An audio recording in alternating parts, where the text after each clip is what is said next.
गोटे कथा हूँ प्रकृतिर अपरूप छवि हूँ चिलिका मराण मालिनी नीलांबु चिलिका चिलिकार सौंदर्य अभिभूत हो जाती दर्शक अधिक उपबंध करती विदेशी पक्षी शीतरे जो कहते चिलिका को लेकर जमती गोपबंधु लिखिले रह रह खेणे बाष्प सकट देखा चिलिका चारुचित्रपट तो चिलिका हूँ आमर गोटे ओडिशा गोटे बड़ अवदान आ सेठी म्यूजियम बहुत दर्शक आखिक बुलिक आस गोटे कथा हूँ जो पर्यटक मैंने जाऊँच वैदेशी पर्यटक मैंने अधिक आकर्षित होती विभिन्न विदेश जो पक्षी आसा विषय रिसर्च भी करा जाउची यदि म्यूजियमटा हम तो अधिक निश्चित भाव उपादेय हम कहीं ना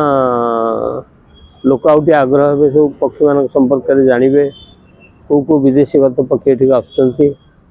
गोटे भल खबर खराब किसी नुहे चिलिका पोती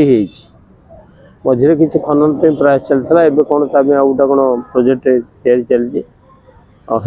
विशेष सातपड़ा साइड रे जो डॉल्फिन अच्छा पर्यटक को अधिक आकृष्ट करुचे तेणु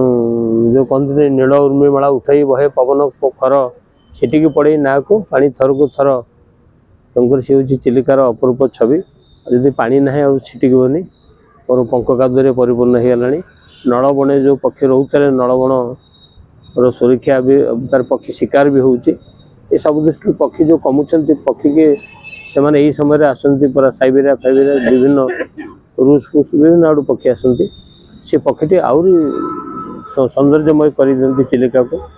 तेणुक ये पक्षी सुरक्षा और नलबण सुरक्षा हेले जमी शीत दिने विदेशीगत पक्षी आसुवे और अधिक सुंदर सुंदरतर करें तेणुक सरकार ये जो पोतिया जो चिलिका पोती गला उद्धार करने दरकार पानी न रही खाली कौन जदि सुखीज तार कौन नलबण कादुओ फादुओ एगुड़ा सब बेसी आकृष्ट हवा ना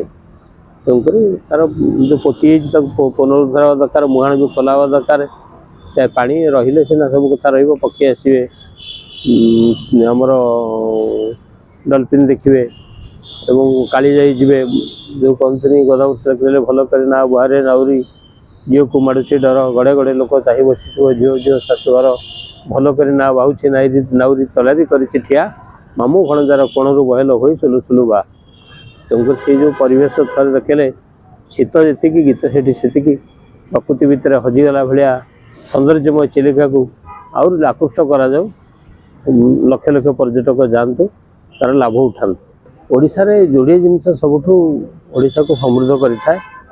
गोटे हूँ प्रकृति संपद खनिज संपद एवं जो प्रकृति जो अच्छी सब प्रकृतिर चित्र रही जो परिवेश रही जो पर्यटन स्थली रही तार जदि आउट अधिक सुंदर करमती राजस्थान केवल पर्यटन चली गोवा जमी पर्यटन चलती आमर से भाया अनेक भित्तिभूमि अच्छी पर्यटन भित्तिभूमि जार 400 किलोमीटर हूँ बेलाभूमि एवं सुंदर वन उच्चतम पहाड़ कुलुकुलु झरणा ये सब अच्छी जो प्रकृति आमको अवदान देती तार प्रकृत उपयोग कले पर्यटक अधिक आसवे आमर अर्थ रोजगार हम पिला निजुक्ति मिल तेणुक भल भल कथा खराब कथा किसी नुह किंतु सठिक ढंग हेले ता निश्चित भाव में ओडिशा उपादेय हम ओडिशार राजकोष पैसा आसो एवं आम पिला विभिन्न पर्यटन स्थल निजुक्ति मिले।